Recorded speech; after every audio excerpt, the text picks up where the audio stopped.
Hola, hermanos. Ghost Boy 84 here. Given all the stuff going on in the news and in the world around us, I thought I might come on here and give you some demonstrations, some education if you will, on things you may need to know to defend yourself just in case there's an impending crisis. Say with the drought, for instance, may cause a famine, which may inadvertently lead to people killing each other for food, natural resources. And it isn't so much that you have a weapon system. The weapon system is secondary. You are the primary. A man who is skilled with weapons can take a number 2 pencil and defeat an idiot with an AK-47. This is true. I wanted to demonstrate a few things for you and maybe teach you a few things that may help you in case we have to come to that in our time. The first one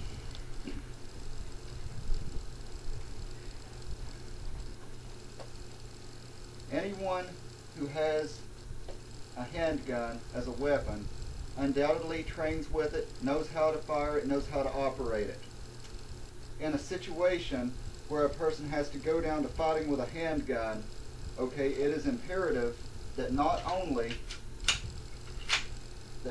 do you know how to utilize the weapon in combat, but in case you have emptied an entire magazine of ammunition, you have several people, multiple directions, firing on you or coming at you, you run out of ammo, what are you going to do? Are you going to remove the magazine, fumble around, pull a new one out? Your eyes are not on your opponents. Your eyes are not out there. You have lost your situational awareness, and that could be very, very bad. So what I'm going to teach you today is the proper way to reload while maintaining situational awareness, and we do that through a tactical reload or quick reload technique. You fire your last round, you take your left hand, if you're a right-handed shooter, off of your weapon. Maintain visual contact with your assailants, whether you're standing or in the kneeling position. You maintain always visual contact. You eject your magazine with one hand while simultaneously with the other drawing a new magazine. Note, my eyes are always looking down the sights of my weapon. Place it in. At this point, depending on the weapon system, you either have to pull the slide back, or upon firing the last shot, the slide may lock back on its own. You may have to disengage a safety mechanism to allow the gun to be loaded and ready to go. But at all times, you keep your eyes down the sights. You drop the magazine while this hand pulls another one. Place it in. Ready the weapon for firing. Repeat if necessary. This is an important technique to learn. You must practice this technique constantly until you can do it underwater, nutty drunk, in your sleep.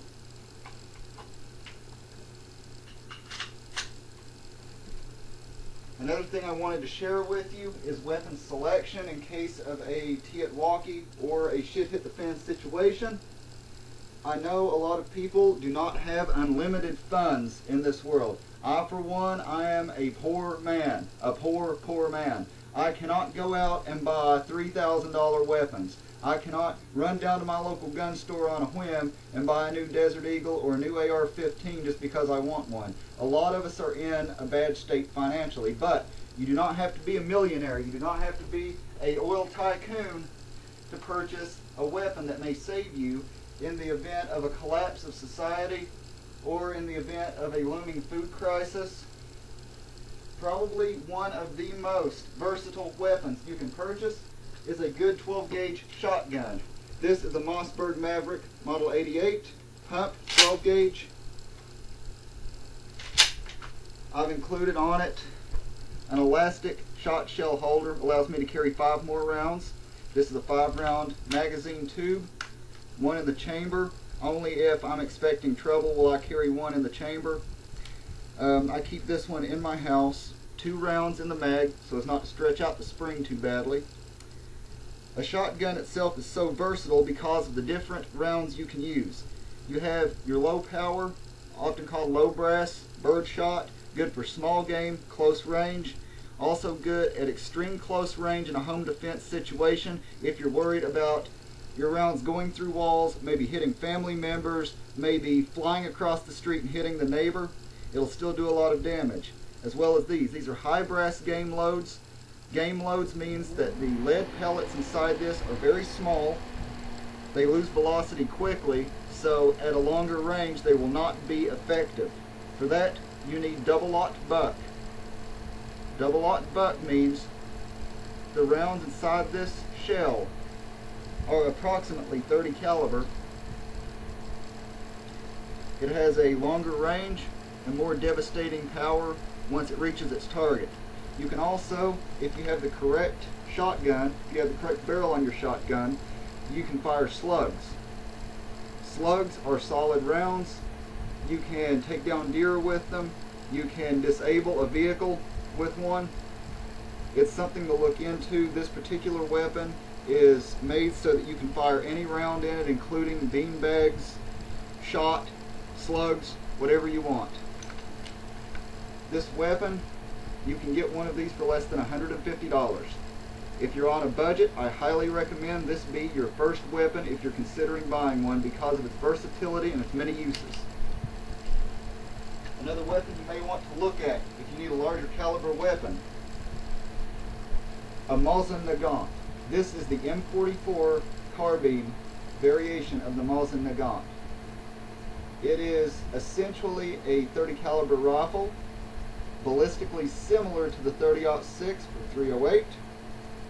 You can buy rounds in the configurations of full metal jacket, jacketed hollow points, or hunting rounds. These are fine weapons. They're not precisely made like a Remington or a Winchester. These are old military surplus from the comm block regions. They are hard to beat. These weapons are almost indestructible, and in a survival situation you want a weapon that is simple, easy to maintain, and will not break down easily. This weapon loads from the top. You slide your rounds in thusly.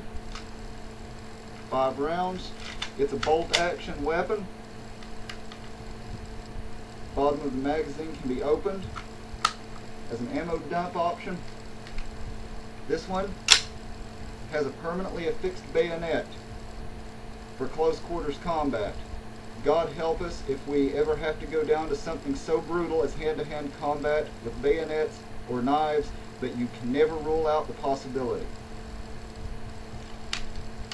Another weapon necessary in your armory, in your collection for its versatility, is a 22 caliber weapon of any variation. This is an Arms Corps M1600 I've had customized. I paid $125 for the weapon. I have another $100 in accessories, including a bipod, which aids in more precise shots over longer distance. It also has powerful LED flashlight, which is good for someone breaking into your house at night if you have to go outside at night. It has an adjustable power scope. This weapon is very precise, very accurate. It is a pack driver. And because it uses 22 caliber ammunition, as you can see, the 22 caliber magazine is hidden inside the fake M16 magazine. As it uses 22 caliber ammunition, it's readily available at any store. You can carry a ton of ammo on you if you have to bug out. You can buy up lots of it for a protracted situation. A 22 is very versatile. There's not much you can't kill with a 22. It all depends on shot placement. This is what is important.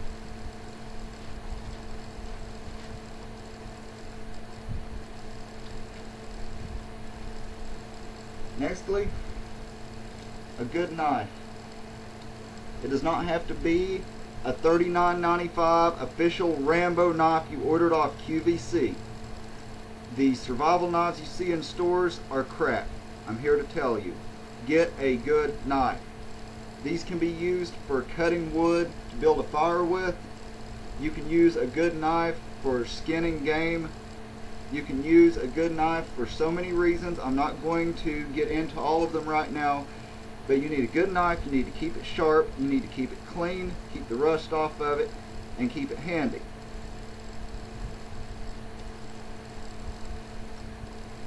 From my own experience, this being essentially my survival or bug out rig, I found it handy to keep a knife up here.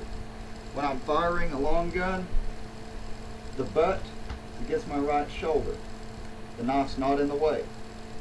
But if I'm in a kneeling position or a prone position, getting to a knife may be difficult if it's on my belt. Getting to it up here, I can reach it from any position.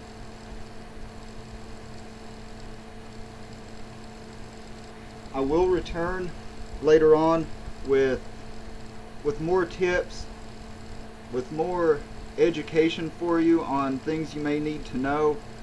But for now, Ghost Boy 84 signing out.